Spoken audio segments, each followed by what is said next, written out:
and welcome to Rudy Sassu's Science Fantasy Experience and to a video response to Tattimus Prime's Holy Grail video. So about 2 weeks ago, Tattimus Prime got one of his Holy Grails, Fortress Maximus, and did a video on it all about kind of just getting Holy Grails and just the pure enjoyment of it. And I was chatting to him and he just said, "I'd love to hear your opinions on it." And instead of me just messaging him or picking up the phone or whatever you do, I just thought, you know what, I'm going to do a video response to it, because I've got incredible amounts of opinions and thoughts on the whole aspect of Holy Grails, as well as picking up Holy Grails from the past year. It's something integral to my toy collecting, is the whole aspect of the Holy Grail. And I figured I could just shoot from the hip, on the fly, no edits, chat, waffle about Holy Grails. Because it, as I said, it does mean a huge amount to me in terms of the way that I toy collect. And as you'll hear as the video goes on, there's contradictory opinions that I have on it, as well as great opinions and odd thoughts on it. So yeah, let's just absolutely dive into it. I've had the conversation about Holy Grails before with the guides from FOURce and friends and other toy collectors, and I actually even did a Holy Grail video last year when I picked up a Holy Grail action figure. I'll pop a link actually in the description to that, because it is Casey Jones that I picked up last year. Which was kind of more of an unboxing as well. I purposely didn't open it before I did the video. I did a Holy Grail unboxing. So yeah, I'll pop a link to that video, just so I don't regurgitate some of the same stuff that was in there, although I probably am. Pointless. Anyways, yeah, so that's one of the Holy Grails that I picked up last year, and I picked up maybe 2 or 3 last year and 1 this year, which I'll get onto in a bit. I'll show off some of the ones that I did pick up and the thoughts that come with those, because they're going to have thoughts and opinions about finally getting Holy Grails and what that means. But to take it from the start, the word Holy Grail gets thrown about, and I think it gets used perhaps incorrectly. A Holy Grail has a certain meaning to it, and I guess for me some of it can mean a rarity. You know, if they only made 1,000 of them, you know, it's going to be classed as a rarity and gets into the realms of a Holy Grail. It doesn't necessarily have to be a rare toy or figure. Casey Jones is not a rare figure, but back in the day, back in '89, when I wanted a Casey Jones, couldn't find one at all. So in terms of a Holy Grail, I think the time lapse that adds to a Holy Grail. The fact that you couldn't get it back then, for me, that's what makes it a Holy Grail. The want sometimes can make it a Holy Grail, but if you want something, it doesn't necessarily mean that it's going to be a Holy Grail. I've been on forums before, and I've been on social media conversations where somebody has said MP10 is their Holy Grail. That is not a Holy Grail. I don't think any masterpiece is really going to be a Holy Grail, bar MP1, being that, you know, that came out in the early 2000s, and again that's now getting a bit rarer. It's a big piece. So maybe that would be a Holy Grail masterpiece for someone, but not MP10. In some ways, Holy Grails are not kind of Holy Grails in some ways, because you can jump on the internet, you can go on eBay this very second, search for what you want, and someone will have one for sale. And then it just comes down to how much you want to pay for it. So this is where I'm going to get slightly contradictory. That's what you can do. You know, if there's a Holy Grail out there that you want, you can go and get it the next day. Does it then not become a Holy Grail anymore because you can jump online and, you know, drop £200 on what is your Holy Grail, or you know, or whatever money, whatever you allow yourself to spend on toys and collectibles that are Holy Grails. And this is how I'm going to contradict myself, I know it. There's the element in Holy Grails of the hunt. You know, the physical aspect of going out to a toy shop or to a toy fair, just randomly being out and about. You know, if you're in a different town or city and you stumble across a vintage toy shop, you know, that the hunt is part of the Holy Grail. The fact that you might actually see it in the wild, I think that has to be part of, you know, using the term a Holy Grail. You know, do you go into specific places to find a Holy Grail? You know, I went to the NEC Toy Fair a few weeks ago, and I'm pretty sure that there was Holy Grails there to be had for people, but it's whether you want to drop that money. So that the hunt is an integral part to using that term correctly for me. In terms of I have certain rules about the Holy Grail. As I alluded to before, I think there's got to be that time lapse. It's got to be over a certain amount of years to really make it a Holy Grail. If I think back to Auto Assembly in 2013 when I first saw Glacial Lord, there was only three of the bots there, and wherever he is, let's grab him down because he's awesome.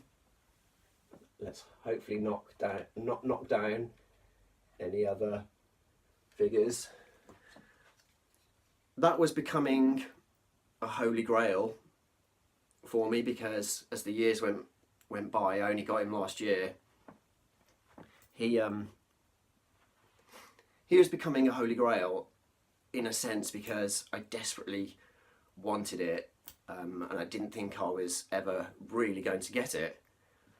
But that's only 6 years ago. I don't know if that really qualifies being a Holy Grail yet, but it's definitely within the realms. Perhaps the better word to use in terms of the comment that I made about MP10 not being a Holy Grail, maybe it's a most wanted toy. In terms for me, you know, even a G1 hoist is a most wanted toy for me. It's not a Holy Grail because I know I can go out and get one. You know, some G1 toys are definitely Holy Grails for sure. You know, the likes of the Headmaster Juniors. You know, Minerva's going to be a Holy Grail for me. Even some GoBots Puzzler is going to be a Holy Grail, because they're now incredibly rare. You're not going to see them. Those bits and pieces that go to it. So maybe the most wanted is the, I don't want to say the correct term, but more appropriate term for a Holy Grail. What definitely is a Holy Grail in my collection, wherever they are, is Wheeled Warriors. So if I grab Drill Sergeant, that is an absolute Holy Grail. The epitome of my Holy Grail is this. I didn't know that there was Wheeled Warrior toys until I'd say maybe 94, 95. when I'd started picking up books about vintage toys, and we're only talking sort of like 10 years after the show came out, it was getting classed as a vintage toys, but these were not in the shops in the UK at all. And if there was one toy that I wanted in the mid-80s, is the vehicles from Jason the Wheeled Warriors. And I didn't get them until about this time last year, and that was a hunt. I had to start talking to friends and toy collectors in America to see how I could get them, and they are starting to get a bit more on the top end of the scale. But to own a Holy Grail such as this is an incredible achievement, and what comes with that is when you do get the Holy Grail, is it over? Because you finally get it. You're not chasing that dream anymore, and then that dream is over. For me, I've picked up 2 Holy Grails in terms of G1 Nor, which is a wonderful gift from Dave and Emily, and my Wheeled Warriors. And as I was saying, you know, I've finally got them in the collection, and that the hunt is over. But it's good. It's a good feeling. It's a good feeling to finally have them, and the anticipation has gone. But to own it, you know, takes that away. You run the risk of being deflated because it definitely may not live up to your expectations, because if you've been waiting for this toy since 1985 or 86 in terms of G1 Nor, which I'll get onto in a moment, you finally get them and maybe they don't live up to the expectation or that really high pedestal that you've put them on. Wheeled Warriors has not disappointed in the slightest, and I'm lucky enough to have other Grails that I want to pick up, so the hunt will always continue for me. In some ways, it's one of my opinions on Holy Grails is to have a couple that you class as a Holy Grail intermixed with a Most Wanted. Then the hunt, the drive, the passion's always going to be there to hopefully one day get it. And then have ones that are totally unachievable. You know, I'm probably never going to get a couple of the G1 Transformers that I want.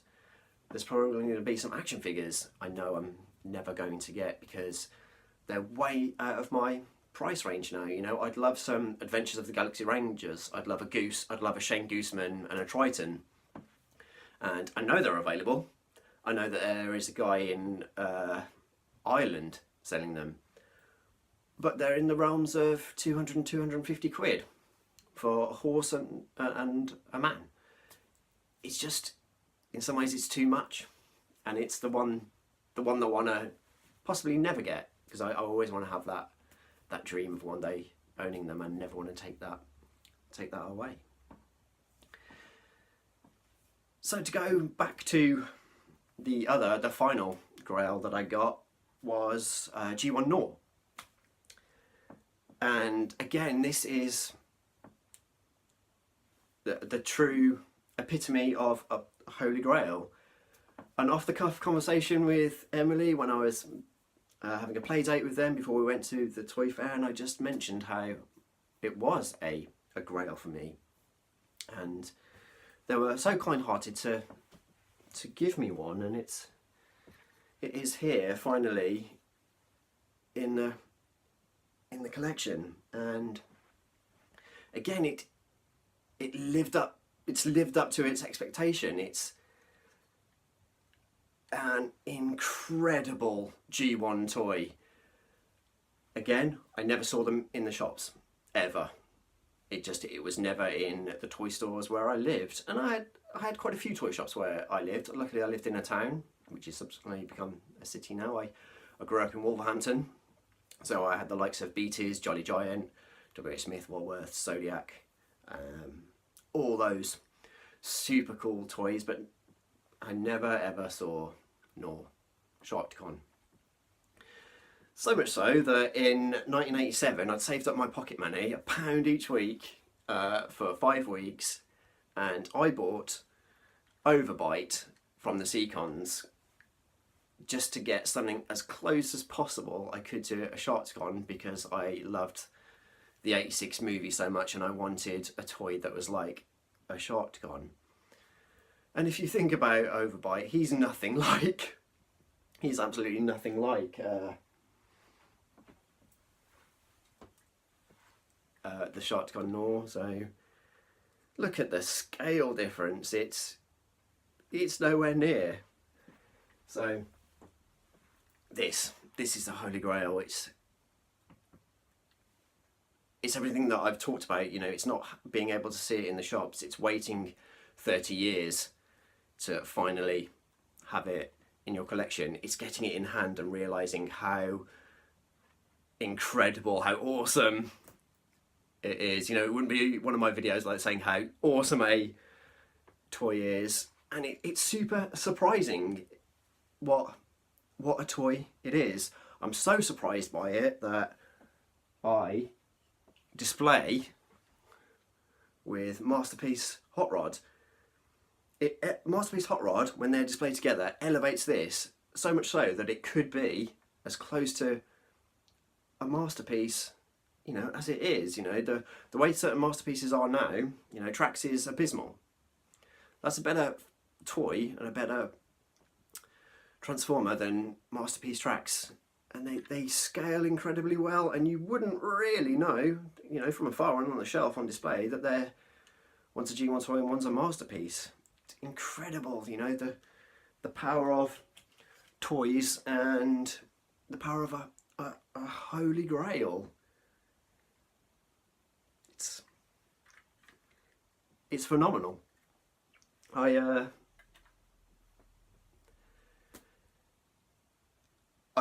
just love the idea of Holy Grails as a final thought. I hope that this has answered some of your thoughts, Tattimus Prime, on Holy Grails.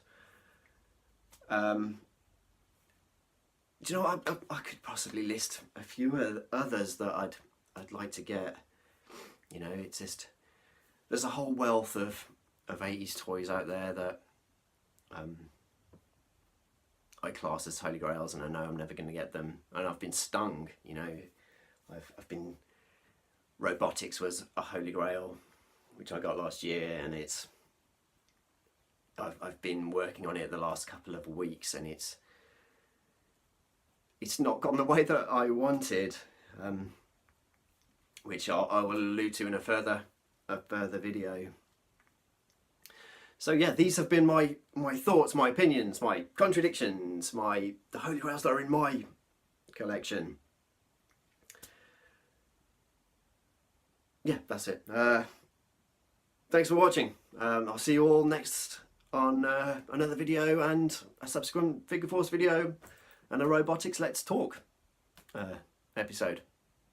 Thanks. Bye.